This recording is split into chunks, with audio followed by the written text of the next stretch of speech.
नमस्कार दोस्तों, 11 पन्ने की एफआईआर है जिसे योगी आदित्यनाथ की यूपी पुलिस ने 22 जनवरी को 4 मुसलमानों के खिलाफ लिखी थी। उन्हें गो तस्कर घोषित किया था, गो मांस के साथ पकड़ने का दावा किया था और 3.5 पन्ने का यह कोर्ट ऑर्डर है। इलाहाबाद हाईकोर्ट की लखनऊ बेंच का कोर्ट ऑर्डर, जिसमें इस एफआईआर की धज्जियां उड़ाई गई है और हाईकोर्ट के जजों की तरफ से कहा गया है इस ऑर्डर में कि एफआईआर फिल्मी तरीके से लिखी गई है।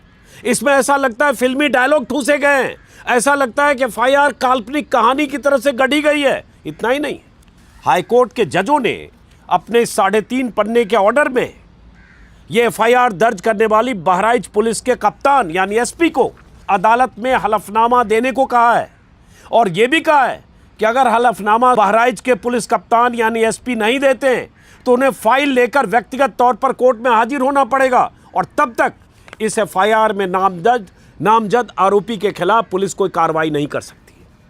क्या है इस एफआईआर में और क्यों हाईकोर्ट के जजों को ऐसा ऑर्डर देना पड़ा? सीधे सीधे कि फिल्मी एफआईआर है, फिल्मी डायलॉगबाजी है इस एफआईआर में। इसको जरा समझिए और समझिए कि यूपी में हो क्या रहा है। और अदालतों के ऐसे ऑर्डर के बाद, हाईकोर्ट के जजों के ऐसे ऑर्डर के बाद भी यूपी में कैसे एनकाउंटर हो रहे हैं, हाफ एनकाउंटर हो रहे हैं, फेक एनकाउंटर हो रहे हैं, सब कुछ धड़ल्ले से हो रहा है। कोर्ट को कहना पड़ रहा है कि यह फिल्मी पटकथा की तरह एफआईआर है और एफआईआर में नामजद आरोपी 4 मुसलमान हैं। Point to be noted.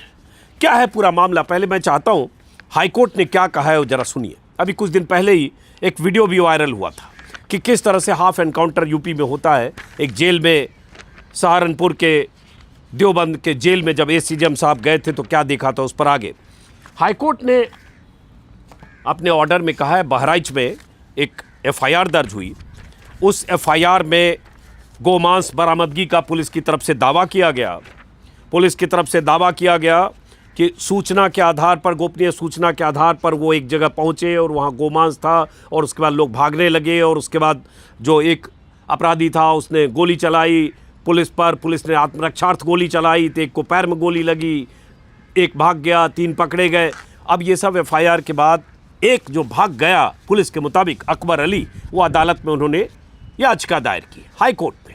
अब हाईकोर्ट का ऑर्डर पढ़िए और कितना गंभीर मसला है कि अगर मानवाधिकार आयोग और अगर अदालतें ऐसे मामलों में संज्ञान लेने लगे तो यूपी के 75 जिलों के दर्जनों बड़े बड़े पुलिस अधिकारी सस्पेंड हो सकते हैं, उनके खिलाफ सख्त कार्रवाई हो सकती है, लेकिन होता नहीं है। और मुझे अफसोस है कि अदालतें भी ऐसा ऑर्डर तो देती है, लेकिन क्या इस ऑर्डर के बाद और अदालत के इस ऑब्जर्वेशन के बाद कि फिल्मी पटकथा की तरह एफआईआर लगती है, सख्त कार्रवाई पुलिस के खिलाफ करेगी अदालत, इसका भी हमें इंतजार करना पड़ेगा। फिलहाल इस ऑर्डर में उसके बाद एफआईआर के हिस्से पढ़ के सुनाता हूं।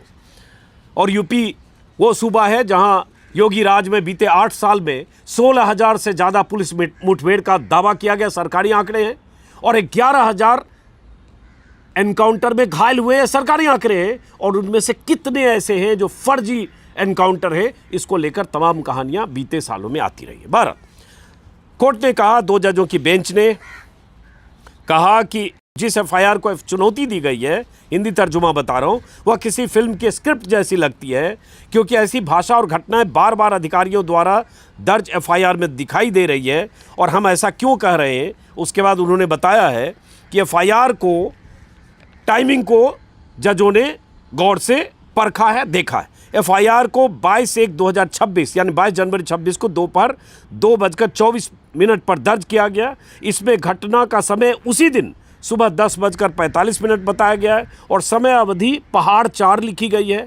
एफआईआर से सामने आता है पुलिस को एक खास मुखबिर ने सूचना दी। उसके बाद मैं एफआईआर का जो 11 पन्ने वो बताऊंगा। पहले मैं चाहता हूं कि कोर्ट का ये की लाइनें पढ़ें।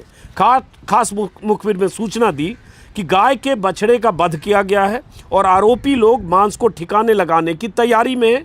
पुलिस टीम मुखबिर के साथ घटनास्थल पर पहुंची। वहां पहुंचने पर पुलिस ने कुछ लोगों को यह कहते सुना कि उजाला होने वाला है।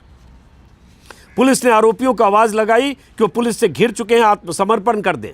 इस पर आरोपियों ने कहा पुलिस वाले हैं, इन्हें गोली मारो, बचकर नहीं जाने चाहिए। इसके बाद पुलिस ने आरोपियों पर फायरिंग की। यह जज जो ऑर्डर है कोर्ट का उसमें लिखा है। एक आरोपी चिल्लाया, उसे गोली लग गई। इसके बाद पुलिस ने 3 लोगों को पकड़ लिया, जबकि चौथा भाग गया। पकड़े गए तीनों ने याचिकाकर्ता का नाम लिया कि वो अभी इस अपराध में शामिल है। चूंकि चौथा भाग गया, उनका नाम अकबर अली है। पुलिस ने मौके से हथियार और अन्य सामान बरामद किया। अब इसी को की व्याख्या की है अपने ऑर्डर में हाईकोर्ट के जजों ने। उन्होंने कहा हम ये क्यों कह रहे हैं कि एफआईआर पूरी तरह से फिल्म की स्क्रिप्ट जैसी है। इसका कारण यह है कि दोपहर 2:24 पर दर्ज हुई एफआईआर। घटना सुबह 10:45 की बताई जा रही है और एफआईआर में आरोपी कह रहा है उजाला होने वाला है। अब कितनी बारीकी से जजों ने पकड़ा कि 10:45 की घटना पुलिस बता रही है, जब वो गो तस्करों को पकड़ने के लिए दबिश पुलिस ने दिया, और एफआईआर में पुलिस लिख रही है कि आरोपी की आवाज आ रही है कि उजाला होने वाला है। अरे 10:45 में यूपी में कहाँ उजाला होता है? उजाला तो 7 बजे 6:30 बजे हो जाता है। जाड़े में भी देखो तो 7:30 पौने 8 बजे उजाला हो जाता है। उसी में आगे है कि यह घटना यदि 10:45 की है तो समझ में नहीं आता कि उस समय उजाला कैसे नहीं हुआ होगा। ये जजों ने लिखा है जजमेंट में। उसके बाद उन्होंने लिखा स्पष्ट विरोधाभास दिखाता है कि एफआईआर में गंभीर विसंगतियां हैं और ये कानून के दुरुपयोग का उदाहरण है। ये अपने ऑर्डर में लखनऊ बेंच के जजों ने लिखा है कि कानून के दुरुपयोग का एग्जाम्पल है, मिसाल है। इस कारण एफआईआर को रद्द किया जा सकता है। लेकिन बात यहां से नहीं होगी माय लॉर्ड, सिर्फ एफआईआर रद्द करने से नहीं होगी। जवाबदेही तय होनी चाहिए और उन पुलिस वालों के खिलाफ एफआईआर दर्ज करके उनके खिलाफ कार्रवाई होनी चाहिए अगर ये एफआईआर फर्जी है और फर्जी तरीके से लोगों को पकड़ा गया है, फंसाया गया है और हाफ एनकाउंटर किया गया है, पैर में गोली मारी गई है। इसी में आगे लिखा है एफआईआर में लोकप्रिय फिल्मी संवादों का प्रयोग किया गया, जैसे तुम लोग पुलिस से घिर चुके हो, आत्मसमर्पण कर दो, सरेंडर कर दो, और आरोपियों का कहना हाय गोली लग गई। फिल्मों में होता था पहले, जब लाउड स्पीकर से कोई डकैत को, चंबल के डकैत या कहीं घेर लिया किसी अपराधी को, और उसके पुलिस चारों तरफ से है और 5-10 गाड़ियां लगी है, और जो सीनियर अफसर है लाउड स्पीकर से, लाउड हेलर से कहता था तुम लोग चारों तरफ से घिर चुके हो, सरेंडर कर दो। उसी तरह की भाषा एफआईआर में लिखी गई है। जजों ने कहा यह फिल्मी है। उसी में कहा यह अदालत कई बार कह चुकी है पहले भी कि एफआईआर की भाषा ज़मीनी सच्चाई नहीं दिखाती, बल्कि सुनी सुनाई, पढ़ी लिखी और फिल्मी लगती है, बहुत बढ़ा चढ़ाकर और कल्पना वाली कहानी जैसी लगती है। अब वक्त आ गया है कि अदालतें बढ़ा चढ़ाकर लिखी गई एग्जेजरेटेड ऐसी एफआईआर पर रोक लगाएं, और वर्तमान मामला इसकी मिसाल है। ये हिंदी बता रहा हूँ जो कोर्ट ऑर्डर में लिखा है। और उसमें उन्होंने ये भी कहा है कि सुप्रीम कोर्ट के फैसले state of Haryana versus Bhajanlal का उल्लेख किया है। इसमें बताया गया कि संविधान के अनुच्छेद 226 के तहत अदालत कब हस्तक्षेप कर सकती है ताकि न्यायालय की प्रक्रिया का दुरुपयोग रोका जा सके। और उसके बाद कहा है कि जब एफआईआर में आरोप इतने असंगत और अविश्वसनीय हो तो कोई समझदार व्यक्ति यह निष्कर्ष नहीं निकाल सकता कि आरोपी के खिलाफ कार्रवाई का अधिकार है, तब अदालत हस्तक्षेप करती है। और उसके बाद उन्होंने कहा कि जैसा कि ऊपर बताया गया, आरोप एफआईआर में जो लगाए गए बढ़ा चढ़ाकर असंगत और अविश्वसनीय है, इसलिए बहराइच के पुलिस अधीक्षक से व्यक्तिगत हलफनामा दाखिल करने का अदालत निर्देश देती है, जिसमें एफआईआर की इन विसंगतियों का जवाब दिया जाए। हलफनामा 2 सप्ताह के भीतर दाखिल किया जाए। अगली सुनवाई की तारीख है 16 मार्च, और तब तक याचिकाकर्ता के खिलाफ कोई कार्रवाई नहीं होगी। ये 2 जजों का ये ऑर्डर है, ऑनरेबल जस्टिस अब्दुल मोइन और ऑनरेबल जस्टिस प्रमोद कुमार श्रीवास्तव। जैसा कि मैंने कहा 3.5 पन्ने का ये। अब मामला क्या है, ये जो एफआईआर है, और यूपी में ये कोई एक दिन की बात नहीं है। वो आंकड़े हैं ना, जैसे अगर एकदम एग्जैक्टली बात बताऊं तो 16,284 मुठभेड़ की घटनाएं हुई योगी राज में 8 सालों में, जिसमें 10,990 अपराधी घायल हुए। तो ये एफआईआर है जो दर्ज की गई बहराइच में 22 जनवरी को। इस एफआईआर में जिसकी धज्जियां उड़ाई है हाईकोर्ट के जजों ने, 4 आरोपी हैं। जाफ़र 22 साल उम्र है, हाकिम 22 साल उम्र है, रिजवान 19 साल उम्र है, कोई अकबर अली 40 साल उम्र है। वही अकबर अली पुलिस के मुताबिक फरार है। अब देखिए कहानी कैसे बनाई। इस एफआईआर को क्यों हाईकोर्ट के जजों ने कहा कि फिल्मी कहानी जैसी लगती है। इसमें है कि मुखबिर खास थाने के पास मिला, ऊपर तो लिखा है अपना नाम वाम सब पुलिस वालों ने, और बताया कि ग्राम मुड़ियाडीह के पास पूरब जाने वाले खरंजे पर लगभग 100 मीटर आगे बाएं तरफ लगे घने जंगल में 4 व्यक्ति गोवंश को काट रहे हैं और गोमांस को हटाने की फिराक में है। ये मुखबिर ने पुलिस को बताया। ऐसी पटकथा बनाई गई। यदि जल्दी किया जाए तो पकड़े जा सकते हैं। मुखबिर की सूचना पर विश्वास करके हमराही कर्मचारीगण को मकसद से अवगत कराते हुए मुखबिर को साथ लेकर थाना हाजा से रवाना होकर हम चकिया के पास पूरब जाने वाले खरंजे के पास पहुंचे, जहां पुलिस वालों ने अपनी सरकारी वाहन थोड़ी दूर खड़ी कर दी। तत्पश्चात, ये FIR पढ़ रहा हूँ, सिखलाए हुए तरीके से दबे पांव छिपते छिपाते हुए जंगल के पास पहुंचे। अंदर कुछ लोगों की हलचल हो रही थी, एकदम जैसे स्क्रिप्ट लिखी जाती है, स्क्रिप्ट की तरह FIR लिखी है। ये FIR लिखने वाला हो सकता है कभी फिल्मी स्क्रिप्ट लिखने की कोशिश उसी सीरियल वगैरह में किया होगा, नहीं चला, पुलिस में भर्ती हो गया तो ये स्क्रिप्ट लिख रहा है। जिस तरफ मुखबिर ने खास इशारा करके बताया, यही वो लोग हैं जिनके बारे में आपको बताया हूँ। इशारा कर हट गया, मुखबिर हट गया इशारा करके। तत्पश्चात मुझ प्रभारी निरीक्षक द्वारा फला फला फला दिनेश कुमार कुशवाहा, देवेंद्र कुमार, हेड कांस्टेबल, उप निरीक्षक, सबके नाम लिखे हुए, सिखलाए तरीके से 2 तरफ से घेर कर जंगल में आगे बढ़े। कुछ लोगों की आवाज़ सुनाई दी, उजाला होने वाला है, जल्दी गोमांस हटाओ नहीं तो सब लोग जान जाएंगे। बताइए, ये पुलिस वाले घेर रहे हैं चारों तरफ से, ठीक है, और वहाँ गोमांस है, गोवंश को काटा है, जो भी किया है, और उसके बाद वो बात कर रहे हैं, और किस स्पीकर से बात कर रहे हैं कि घेरने वाले सुन रहे, उजाला होने वाला है, जल्दी गोमांस हटाओ। और उसके बाद तत्पश्चात इत्मीनान होने पर कि ये लोग गोमांस हटाने की फिराक में हैं, हम पुलिस वालों द्वारा ललकारते हुए कहा गया कि तुम लोग पुलिस से घिर चुके हो, आत्मसमर्पण कर दो। इस पर एक व्यक्ति ने चिल्लाते हुए कहा, ये साले पुलिस वाले हैं, इनको गोली मारो, बचकर नहीं जाने चाहिए। गजब फिल्मी डायलॉग लिखा है, नहीं तो पकड़े जाएंगे, एकदम फिल्मी। इस पर उपरोक्त व्यक्तियों में एक व्यक्ति ने तुरंत पुलिस पर जान से मारने की नियत से फायर कर दिया।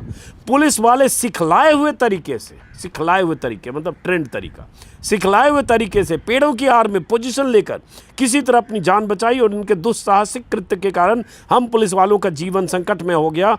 आत्मरक्षा में मुझ प्रभारी निरीक्षक द्वारा अपनी 9mm पिस्टल से फायर आने वाली दिशा में एक फायर किया गया, जिस पर चीख सुनाई दी। फायर किया, चीख सुनाई दी, हाय गोली लग गई। अरे गोली लगता है तो ऐसे चीख से हाय गोली लग गई। फिर सन्नाटा छा गया, उसी समय भागने की खरखराहट की आवाज आई। अरे भाई, तत्पश्चात हम पुलिस वालों द्वारा सिखलाए गए तरीके से घेर घार कर 3 व्यक्तियों को मौके से पकड़ लिया। एक व्यक्ति भागने में सफल रहा। पकड़े गए 3 व्यक्तियों में से एक व्यक्ति के हाथ में एक अदद देसी तमंचा मिला, बाएं पैर में गोली लगी हुई थी, खून बह रहा था, दर्द के मारे करा रहा था। गमछे से घाव पर बांधकर खून के बहाव को रोकने का प्रयास किया गया और उसके बाद पकड़े गए व्यक्तियों का दिस दैट किया, सबका नाम पूछा। ये FIR है, जो 11 पन्ने की FIR है, और इसी में वहाँ से बरामद हुआ एक तमंचा और ये वो जो भी है, और ये सब लिखा हुआ है। भागे व्यक्ति का नाम अकबर अली बताया, और उसके बाद उन्होंने क्या क्या ऐसा बरामद किया जो पुलिस ऐसे आसानी से बरामदगी हो तो मांस और खोखा और तमंचा आसानी से पुलिस दिखा सकती है, वही FIR। इसी की धज्जियाँ उस कोर्ट ऑर्डर में उड़ाया है। अब सवाल ये उठता है कि बहराइच पुलिस कप्तान को 16 मार्च की सुनवाई है और 2 हफ्ते का इन्हें समय दिया गया है कि 2 हफ्ते में यह हलफनामा अदालत के सामने दें। अब सवाल उठता है, हलफनामा पुलिस कप्तान देंगे बहराइच के, वो हलफनामा में क्या कहेंगे, कैसे इस FIR में जो कहानी बनाई गई है, जिस कहानी को हाईकोर्ट के जजों ने पकड़ लिया है और सही जगह पर चोट किया है कि ये पटकथा फिल्मी जो लिखी जा रही है, उसका जवाब क्या देंगे, उसका इंतजार होगा। लेकिन यूपी में ये बात बार बार साबित हुई है कि यूपी में फेक एनकाउंटर होते हैं, फर्जी तरीके से लोगों को कहीं से पकड़ के कहीं ले जाकर उसे गोली मारी जाती है, गोली मारने का रिकॉर्ड बनाया जाता है, हाफ एनकाउंटर पैर में गोली मारने का, उससे प्रमोशन होता है, उससे उनके कंधे पर सितारे जड़ते हैं। वो योगी आदित्यनाथ की सरकार में टॉप पे जो लोग बैठे हैं उनको गुड बुक में शामिल होते हैं, और इनमें से ज़्यादातर बार जो अपराधी, आरोपी, संदिग्ध जो भी हैं, जो पुलिस के इस तरह से टारगेटेड ढंग से फर्जी एनकाउंटर के शिकार होते हैं, उसमें बहुत सारे मुस्लिम होते हैं ज़्यादातर बार। जैसे इसमें भी 4 मुस्लिम ही हैं कोर्ट ने जिसमें दखल दिया है। और अभी कुछ दिन पहले एक वीडियो वायरल हुआ था जो सहारनपुर के देवबंद इलाके में जेल में वहाँ के एसीजेएम साहब गए थे। Additional chief judicial magistrate ACJM का मतलब होता है। वो गए थे जेल में विजिट करने और उसमें वो आरोपी जिन्हें हाफ एनकाउंटर में घायल किया गया जो जेल में थे उनसे पूछ रहे थे कि कहाँ कैसे गोली लगी। और उनमें से एक आरोपी ने, एक जेल में कैदी ने उन्हें बताया कि कैसे उन्हें उस कैदी को लिटाकर गोली मारा गया। ज़मीन पर बोला लेटो और उसका पॉइंट ब्लैंक से यहाँ से गोली मारी गई, पैर पर कपड़ा बांध करके। वो एक्ट करके दिखाया उसने एसीजेएम साहब को। वहाँ और भी कैदी थे और वो कैदी जिसने ये दिखाया वो कैदी भी मुस्लिम था। कुछ दिन पहले ही उसे 19 नवंबर 2025 को सहारनपुर में उसे हाफ एनकाउंटर करके पकड़ा गया था। वो तस्वीर भी है। हालांकि मैं चाहता हूँ उस वीडियो का हिस्सा हमने पिछले वीडियो में दिखाया था, मैं चाहता हूँ एक बार देखें जिससे आपको अंदाज़ा लगेगा कि यूपी में होता क्या है। और शाहजाद नाम है इसका। कैसे मारते हैं गोली? गोली सर, जैसे हमारी तारीख थी सहारनपुर की और हम बागपत से आ रहे थे। अच्छा। तो जैसे बागपत से आ रहे थे हमको शामली पार्क पे उठा लिया। अच्छा। लोकेशन पे हमारा नंबर लग रहा था। ठीक है। तो जैसे उठाया फिर हमको चौकी में ले गए। करंट लगाया, बजाया, हमारा छत्ता सब करा, हमारे से कबूल कराया, हमने कोई कबूल नहीं किया। तो फिर उसके बाद जंगल में ले गए। जैसे शाम हुई, फिर शाम के बाद उसके बाद गोली मारते थे। मोटरसाइकिल ले गए उठा के थाने में से और फिर हमारे गोली कैसे मारी? गोली नीचे पड़ा के मारी। क्या पूरा बताओ ना, कैसे कैसे? नहीं, ऐसे लेटने की जरूरत नहीं है। ऐसे लेटो मत। फिर ऐसे टांग रखते और कपड़ा रखते, इतनी दूर से गोली अच्छा। चलो नीचे मारी ना उसको। तो फिर उसके बाद अपना उसके कट्टे की फायरिंग कर खुद कर देती है। और भी किसी का हुआ ऐसा? ऐसी हुआ तुम्हारी भी? सेम ऐसी मारी गोली?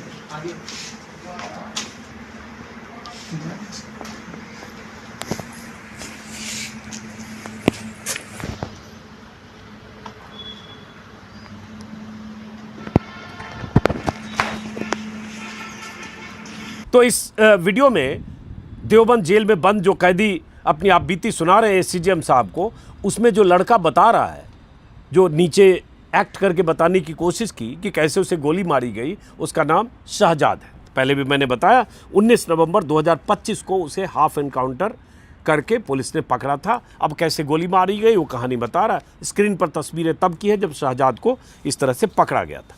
अब यूपी में ऐसी घटनाओं के बाद अगर बार बार अदालतों से इस तरह के आदेश, निर्देश, ऑर्डर आ रहे हैं, उसके बाद भी यूपी पुलिस की फितरत या यूपी पुलिस अपनी फितरत से बाज क्यों नहीं आ रही? अभी कुछ दिन पहले 29 जनवरी को इलाहाबाद हाईकोर्ट की तरफ से ही कहा गया था, इसी तरह से बहुत ही सख्त तेवर के साथ इलाहाबाद हाईकोर्ट ने कहा था यूपी पुलिस प्रमोशन के लिए हाफ एनकाउंटर कर रही है, कानून से ऊपर कोई नहीं है, एसपी होंगे जिम्मेदार। और एक हाईकोर्ट ने 6 पॉइंट गाइडलाइंस जारी की थी और ऐसे भी सुप्रीम कोर्ट ने पहले इसके लिए एनकाउंटर के लिए गाइडलाइंस जारी किया, उसका भी जिक्र किया था। इलाहाबाद हाईकोर्ट के जजों ने, जस्टिस अरुण देसवाल की बेंच ने कहा था कि अगर पुलिस एनकाउंटर मामलों में सुप्रीम कोर्ट की गाइडलाइंस का पालन नहीं हुआ तो जिले के एसपी, एसएसपी और पुलिस कमिश्नर व्यक्तिगत रूप से कोर्ट की अवमानना के दोषी होंगे। और उन्होंने कहा था कि पुलिस अधिकारी सिर्फ तारीफ, समय से पहले प्रमोशन और सोशल मीडिया पर वाहवाही के लिए अनावश्यक रूप से गोली चला रहे हैं।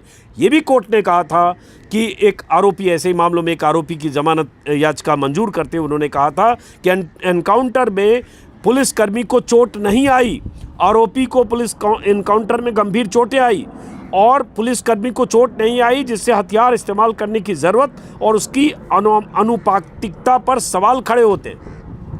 और उन्होंने कहा था जस्टिस अरुण कुमार देसवाल ने कि आरोपी को सजा देने का अधिकार केवल न्यायपालिका के पास है, पुलिस के पास नहीं। भारत एक लोकतांत्रिक देश है, यहाँ कानून संविधान के अनुसार चलता है, न कि व्यक्तिगत सोच के आधार पर। सवाल यही है कि अगर कोई आरोपी है, तस्कर है, क्रिमिनल है, संदिग्ध है, जो भी है, अब उसको सजा अदालत से होगी। अदालत उसे 1 साल की सजा दे, 5 साल की सजा दे, उम्र कैद की सजा दे, गुनाह अगर रेयर ऑफ द रेयरेस्ट है उसे फांसी दे, और या लगे कि वो बेगुनाह है, उसे फंसाया गया तो उसे अदालत बरी करती है,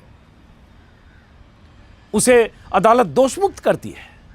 लेकिन यहां तो सब फैसला, सारे फैसले योगी सरकार में पुलिस करती है या सरकार में बैठे लोग करते हैं। और अगर बार बार मैं कहता हूं कि अगर वो आरोपी संदिग्ध या जिस पर आरोप मढ़ना है वो अगर मुसलमान है तो फिर उसके लिए तो कहीं कोई सुनवाई ही नहीं है।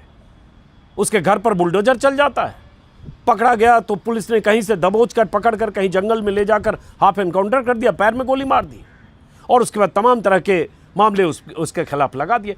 और पहले भी कई ऐसी घटनाएं हुई है जब गोमांस की तस्करी या गोवध या इस तरह की घटनाओं में मुसलमानों को फंसाने की कहानियां आई है और वो जांच में, इंक्वायरी में, अदालती प्रक्रिया में साबित हुई है बात कि वो तस्करी का मामला नहीं था और पुलिस ने कहानी बनाई। और इस केस में भी जिस तरह की एफआईआर दर्ज हुई है और जिस तरह से कोर्ट ने हलफनामा देने के लिए खुद बहराइच के एसपी को निर्देश दिया है, उसके बाद देखते हैं दूध का दूध पानी का पानी इसमें भी होगा।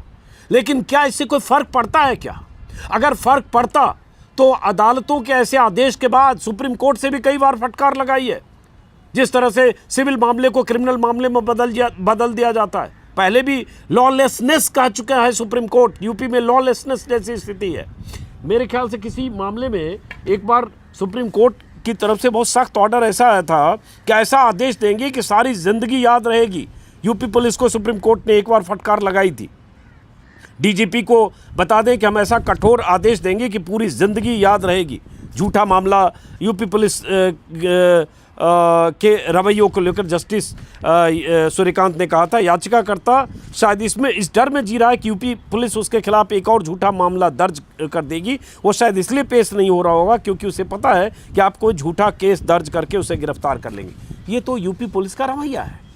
और अब हाई कोर्ट के इस ऑर्डर के बाद क्या ये मामला रुकेगा? क्या हाफ एनकाउंटर रुकेगा? लगता नहीं है।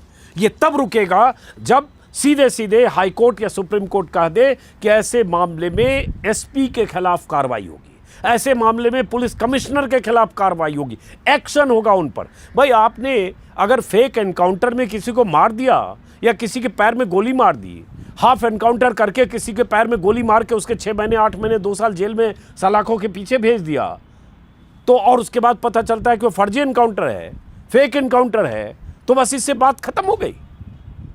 जिन्होंने फेक एनकाउंटर किया, जिन्होंने फर्जी तरीके से गोली मारी, किसी बेकसूर के पैर में गोली मारी, या उसने आत्मरक्षार्थ गोली नहीं मारी बल्कि जानबूझकर टारगेटेड किसी को गोली मारी, हाफ एनकाउंटर किया और यह साबित हो गई बात अदालत में, तो पुलिस वाले के खिलाफ क्या एक्शन होगा?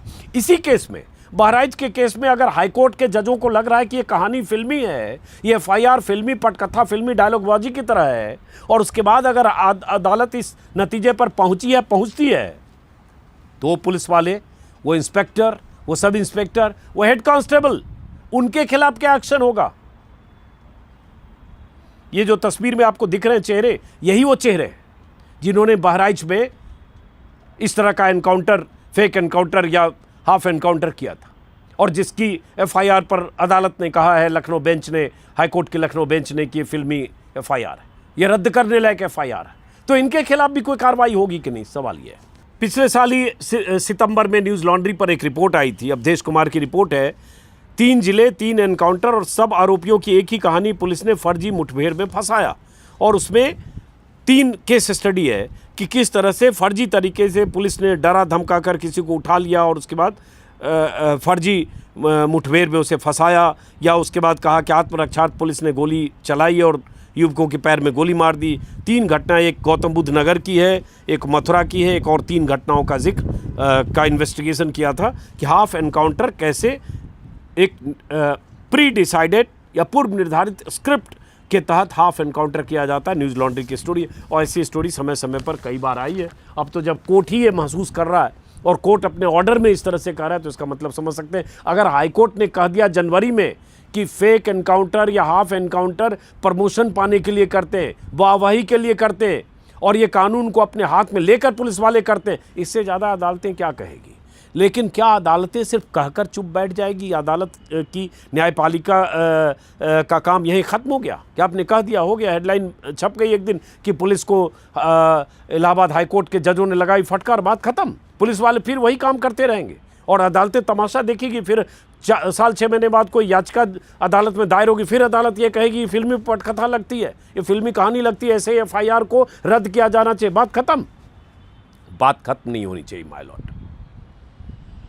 अब बहराइच के इस मामले में हाईकोर्ट, इलाहाबाद हाईकोर्ट की लखनऊ बेंच के जजों को तय करना होगा कि अगर ये फिल्मी तरीके से एफआईआर लिखी गई, फर्जी मामला है, तो फिर उन पुलिस वालों के खिलाफ क्या कार्रवाई होगी। ये नज़ीर हाईकोर्ट के जजों को पेश करनी होगी अपने ऑर्डर से, अपने फैसले से। इंतजार करेंगे। फिलहाल नमस्कार।